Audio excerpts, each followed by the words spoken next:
Assalamualaikum warahmatullahi wabarakatuh. Perkenalkan, nama saya adalah Neti Sukmawati dari SMA 83 Jakarta. Baik, pada pertemuan kali ini saya akan membahas tentang jaringan pada tumbuhan.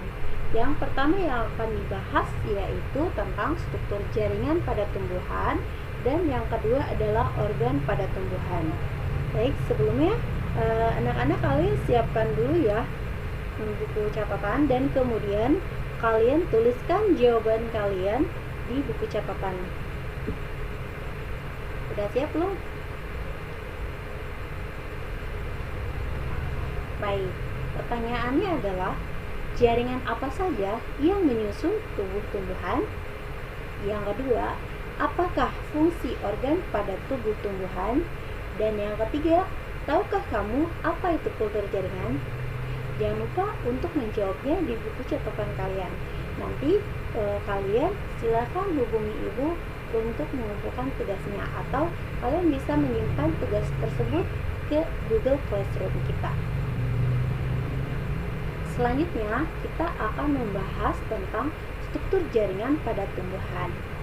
Nah, struktur jaringan pada tumbuhan itu yang pertama ada jaringan meristem. Apa itu jaringan meristem? Jaringan meristem merupakan jaringan yang tersusun atas sel-sel yang berukuran sangat kecil dengan sitoplasma yang rapat dan nukleus yang cukup besar. Ciri khas dari jaringan meristem ini adalah ia selalu aktif membelah. Berdasarkan letaknya, jaringan meristem itu dibedakan menjadi 3. Yang pertama adalah apikal, yang kedua meristem lateral, dan yang ketiga adalah meristem interkalar. Nah, seperti ini yang bagian atas sini disebut dengan meristem apikal. Terus yang tengah sini ini disebut dengan meristem interkalar, dan yang bagian bawah sini adalah meristem interkalar. Selanjutnya, yang kedua adalah jaringan permanen. Nah, yang dimaksud dengan jaringan permanen atau disebut juga dengan jaringan dewasa adalah jaringan meristem yang telah mengalami diferensiasi dan spesialisasi.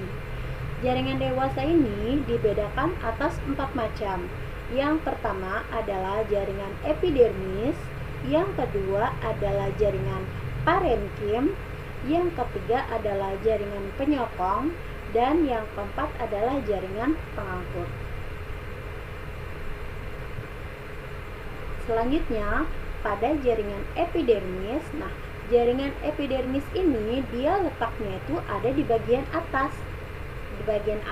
dan atau dia ada di tepi bagian primer tubuh tumbuhan. Nah, di sini ya bisa kita lihat ini adalah jaringan epidermis atas. Bentuknya itu menyerupai balok yang agak bundar dengan satu lapisan sel seperti ini gambarnya. Terus kemudian dia fungsinya itu adalah untuk pertukaran zat, terus juga sebagai pelindung serta berperan dalam penyerapan zat. Jaringan epidermis ini juga dapat bermodifikasi menjadi stomata, trikoma, bulu akar, serat pada kapas, dan lentisel pada batang yang bergabus. Yang kedua, jaringan dewasa yang kedua disebut juga dengan jaringan dasar. Jaringan dasar atau jaringan parenkim ini dia punya fungsi utama loh, yaitu sebagai dasar pembentuk jaringan lainnya.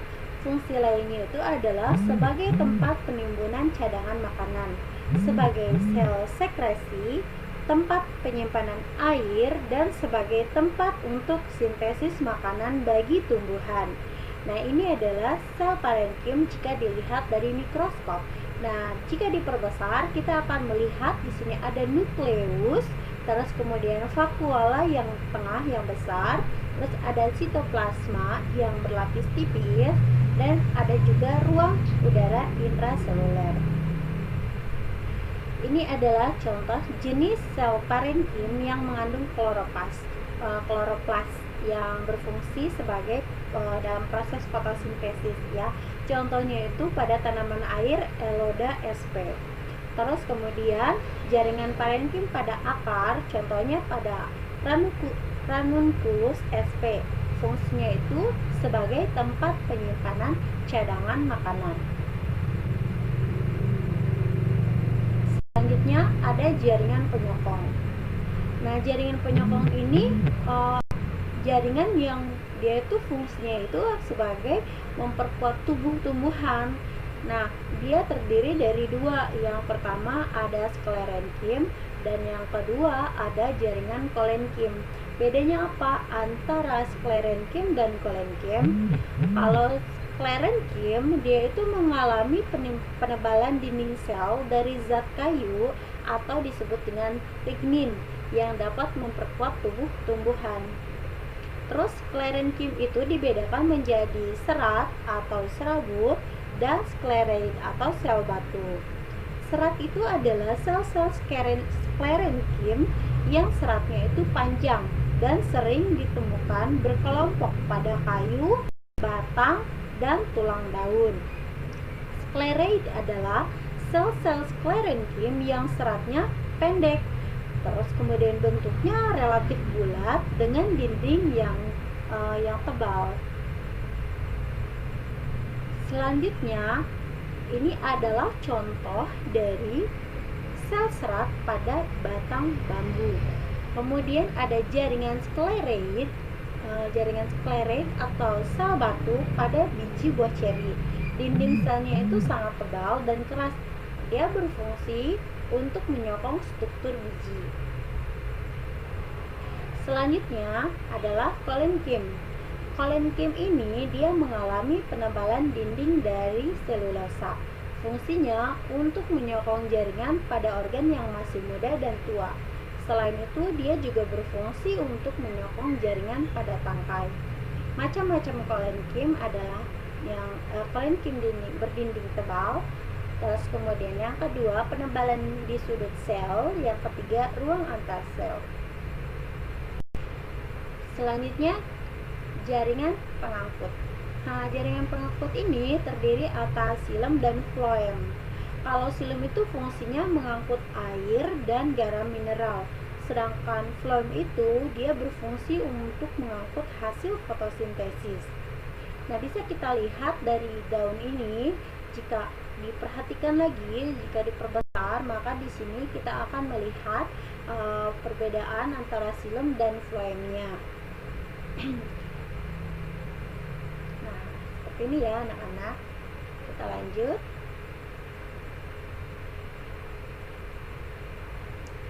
Jaringan gabus.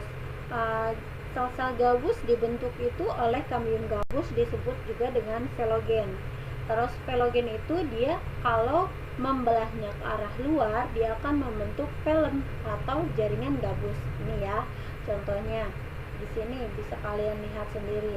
Terus kemudian velogen kalau yang membentuknya ke arah dalam, dia akan membentuk velodrem atau parenkim gabus. Jadi epidermis terus kemudian ditambah velum, tambah velogen dan velodrem, ini disebut juga dengan peridrem. Jaringan gabus ini fungsinya untuk melindungi jaringan lain yang berada di bawahnya agar tidak banyak kehilangan air. Contohnya ini adalah pada tanaman geranium. Lanjut. Nah, bahasan yang kedua yaitu tentang organ pada tumbuhan. Tahukah kalian apa saja sih organ yang ada pada tumbuh-tumbuhan? Betul sekali.